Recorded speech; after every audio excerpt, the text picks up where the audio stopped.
Shalom, Assalamualaikum warahmatullahi wabarakatuh. Perkenalkan, nama saya Shalomita Agnesia Jessica Goni dengan NIM 2214201174, kelas A5 semester 3, Fakultas Keperawatan, Program Studi Ilmu Keperawatan, Universitas Pembangunan Indonesia Manado. Video ini dibuat untuk memenuhi tugas ujian akhir semester mata kuliah keperawatan maternitas oleh dosen pengampu Nurse Maylin Kontul Eskop MKes. Latar belakang, persalinan merupakan suatu proses pengeluaran hasil konsepsi yang telah cukup bulan atau dapat hidup di luar kandungan melalui jalan lahir dengan bantuan atau tanpa bantuan. Persalinan normal adalah proses pengeluaran bayi dengan usia kehamilan cukup bulan, letak memanjang atau sejajar sumbu badan, presentasi belakang kepala serta dengan tenaga ibu sendiri. Pembahasan anatomi dan fisiologi reproduksi. Yang pertama, sistem reproduksi perempuan. Anatomi fisiologi sistem reproduksi perempuan adalah ilmu pengetahuan yang mempelajari tentang suatu rangkaian dan interaksi organ dalam organisme yang dipergunakan untuk berkembang biak. Sistem reproduksi wanita terbagi atas dua bagian, yaitu genitalia internal dan genitalia eksternal. 1. Vagina, tempat spermatozoa ditumpahkan dan sebagai jalan keluar janin. Kedua, uterus, tempat embrio dan janin tumbuh. Ketiga, 2 tuba falopi yang menjadi jalan ovum menuju uterus. 4. 2 ovarium memproduksi hormon dan ovum. Pertama, vagina atau liang kemaluan adalah liang atau saluran yang menghubungkan vulva dan rahim, terletak di antara kandung kencing dan rektum. Dinding depan vagina panjangnya 7-9 cm dan dinding belakang 9-11 cm. Dinding vagina berlipat-lipat yang berjalan sirkuler dan disebut rugae. Sedangkan di tengahnya ada bagian yang lebih keras disebut kolumna rugarum. Fungsi penting vagina adalah A. Saluran keluar untuk mengalirkan darah haid dan rekreat lain dari rahim. B. Alat untuk bersegama. C. Jalan lahir pada waktu bersalin. Kedua, uterus. Uterus berbentuk seperti buah alpukat, sebesar telur ayam yang berongga. Dindingnya terdiri dari otot polos. Uterus berukuran panjang 7-7,5 cm, lebar 5,25 cm, tebal 2,5 cm, dan tebal dinding 1,25 cm. Uterus terdiri dari A. Endometrium terdiri dari epitel kubik, kelenjar-kelenjar dan jaringan dengan banyak pembuluh darah. Endometrium melapisi seluruh cavum uteri dan mempunyai arti penting dalam siklus haid wanita. B. Myometrium yang terdiri dari otot polos. C. Perimetrium, lapisan otot polos sebelah dalam berbentuk sirkuler, bagian tengah berbentuk oblik, dan bagian luar berbentuk longitudinal. Seluruh lapisan ini sangat penting dalam persalinan karena setelah plasenta lahir, bagian ini berkontraksi untuk menjepit pembuluh darah. Ketiga, tuba falopi. Pangkal tuba falopi terletak di fundus uteri, terdiri dari A. Pars interstitialis yang terletak di pangkal tuba. B. Pars ismica merupakan bagian yang agak melebar sebagai tempat konsepsi. C. Infundibulum, bagian ujung tuba yang terbuka ke arah abdomen dan mempunyai fimbria yang berfungsi menangkap telur yang sudah matang untuk dibawa ke dalam tuba.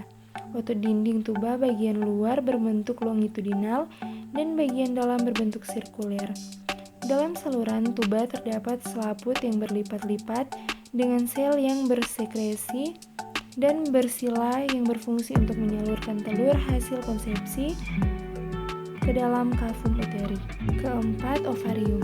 Setiap wanita memiliki 2 ovarium dengan ukuran sebesar ibu jari tangan dengan panjang kira-kira 4 cm, tebal 1,5 cm. Pinggir atasnya berhubungan dengan mesovarium, tempat banyak pembuluh darah dan serabut saraf. Ovarium terdiri dari bagian luar dan bagian dalam.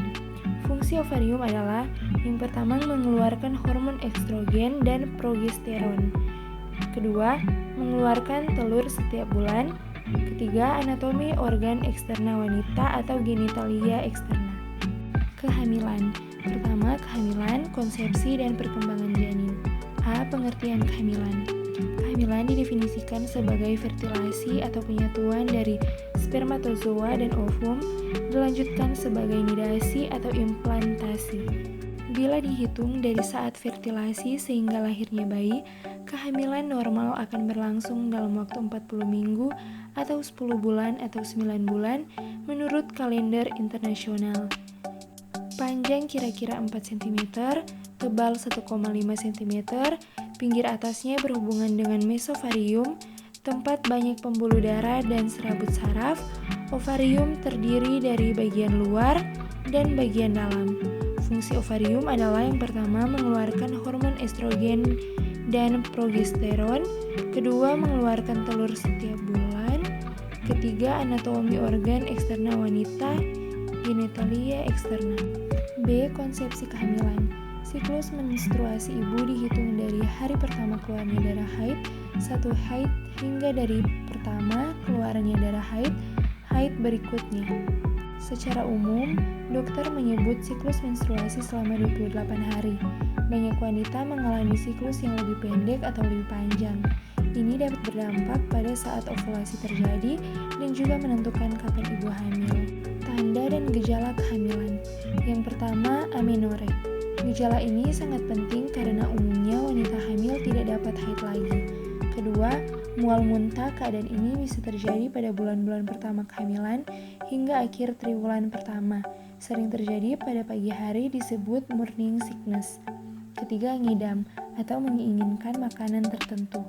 Keempat, pingsan atau sinkop bila berada tempat-tempat ramai yang sesak dan padat. Kelima, payudara tegang disebabkan pengaruh estrogen dan progesteron yang merangsang ductus dan alveoli payudara. Keenam, anoreksia nervosa. Pada bulan-bulan pertama terjadi anoreksia atau tidak selera makan. Ketujuh, sering kencing. Kapan konsepsi terjadi? Ada 2 cara pembuahan dapat terjadi. Keduanya membutuhkan sel telur dan sperma untuk bertemu, tetapi yang satu bisa terjadi lebih cepat dari yang lain. Yang pertama, ibu berhubungan seks selama periode 24 jam, ibu berovulasi. Jika bunda berovulasi dan melepaskan sel telur akan melakukan perjalanan ke saluran tuba, di mana ia akan bertahan hingga 24 jam. Jika bunda berhubungan seks selama waktu ini dan pasangan bunda mengalami ejakulasi, sperma dapat mencapai saluran tuba dan bertemu dengan sel telur. Jika sperma membuahi sel telur, pembuahan dapat terjadi. Kedua, bunda berhubungan seks pada hari-hari menjelang atau tepat setelah ovulasi. Jika bunda berhubungan seks tetapi bunda tidak sedang berovulasi, pembuahan masih dapat terjadi. Misalnya, jika bunda berhubungan seks pada hari ke-13 dari siklus menstruasi bunda, sel sperma akan berenang keluar dari air mani, naik melalui lubang serviks ke dalam rahim, dan akhirnya mendarat di tuba falopi. Mengapa konsepsi penting? Konsepsi adalah langkah penting dalam proses kehamilan. Jika seorang wanita tidak berovulasi, dia tidak bisa hamil secara alami. Demikian pula, jika sperma pria tidak cukup kuat untuk berenang ke saluran tuba, maka tidak akan tersedia untuk membuahi sel telur dan pembuahan tidak dapat terjadi. Nutrisi ibu dan janin. Yang pertama, nutrisi makro.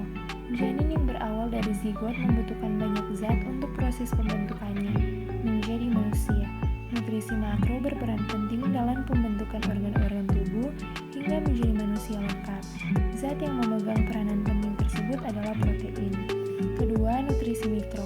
Apabila nutrisi makro berperan sebagai pembentuk organ maupun sel janin, maka nutrisi mikro berperan menunjang pertumbuhan tubuh dan organ manusia baru yang sedang dalam proses pembentukan. Asupan nutrisi mikro yang sangat perlu diperhatikan saat kehamilan antara lain: pertama, asam folat. Asam folat berperan dalam pembangunan DNA, juga meminimalisasi resiko cacat pada janin. Kebutuhan asam folat pada ibu hamil adalah minimal 800 mikrogram. Asam folat bersumber dari biji-bijian, sayuran, dan kacang-kacangan. Kedua, kalsium.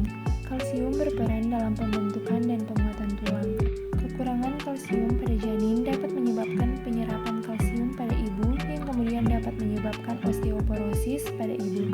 Kebutuhan kalsium pada ibu hamil adalah 1000 mg per hari. Kalsium bersumber dari serealia, dairy produk, sayuran, dan ikan. Ketiga, vitamin D. Vitamin D berperan sebagai penunjang dalam kesehatan tulang janin. Kebutuhan vitamin D per hari adalah 600 international unit. Vitamin D bersumber dari ikan, telur, susu, serta sinar matahari. Dalam hal ini disarankan ibu hamil untuk secara teratur keluar rumah agar mendapat sinar matahari yang cukup. Keempat, zat besi. Zat besi berperan dalam pembentukan sel darah merah, baik bagi ibu maupun janin.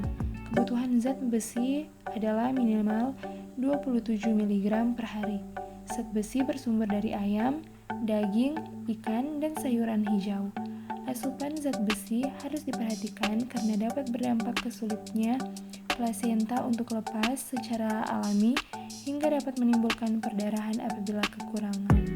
Demikianlah yang dapat saya bahas, kiranya dapat dimengerti dan boleh bermanfaat bagi kita semua. Sebelum video ini diakhiri, saya mengajak kepada teman-teman semua yang ingin melanjutkan pendidikan di perguruan tinggi untuk dapat bergabung bersama dengan kami di Universitas Pembangunan Indonesia Manado.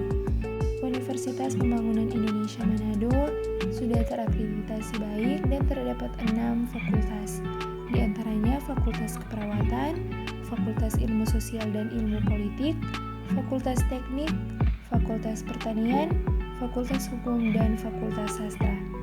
Untuk info lebih lanjut bisa dilihat pada link di bawah ini. Terima kasih. Shalom. Assalamualaikum warahmatullahi wabarakatuh.